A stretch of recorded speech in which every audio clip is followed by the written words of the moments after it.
Hello, my name is Valari Butler. I'm a recent doctoral nursing student of Indiana Wesleyan University. My focus for this program was oxygen safety.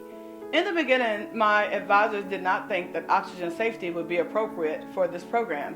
They didn't think that there would be anything new that we could discuss about oxygen safety because oxygen has been in use for such a long time. As we were contemplating if this was appropriate or not, my advisor had a daughter who was a home health nurse, and one of the patients that she was caring for actually was smoking while using oxygen, and she had left the house. About 10 minutes after she had left the house, she got a call from her office saying that the patient had actually began to smoke as she left and was using the oxygen at the same time, causing an explosion that resulted in him losing his life.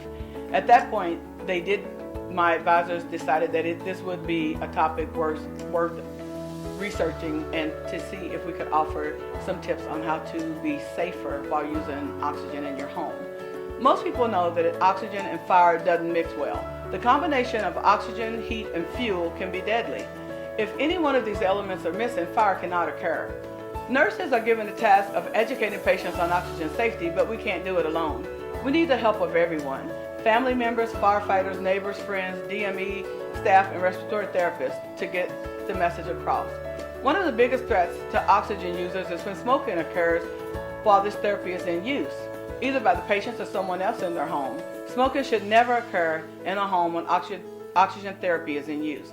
Oxygen makes things burn faster, and most patients using oxygen have decreased mobility, making it a lot harder for them to get away from the fire once it starts.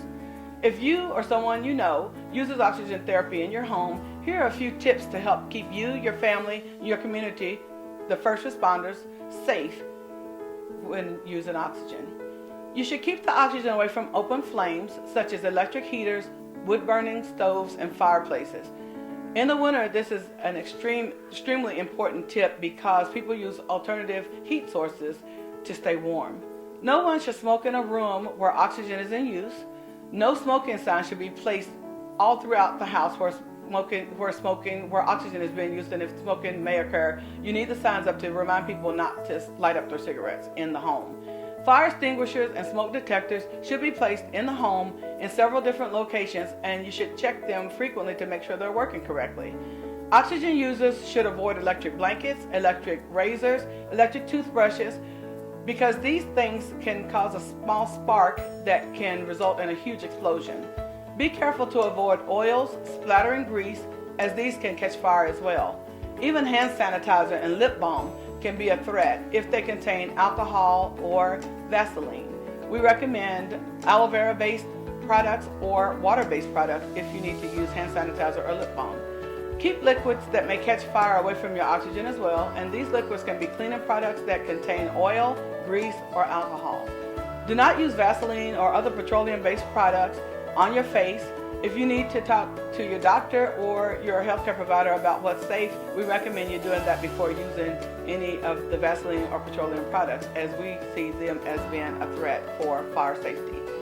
In 2014, the Joint Commission revised their national patient goals due to increased injuries and death from home oxygen use. They recommend strategies to decrease the risk of danger for those patients who use oxygen in their home. Because more patients are returning home on oxygen, and many people are returning home earlier than in previous years, the threat of increased oxygen and fire incidents are increasing. Oxygen education must be ongoing for any professional caring for the patient in their home. Oxygen safety is an old problem with a new focus as we strive to decrease the number of injuries and deaths related to the combination of fire and oxygen.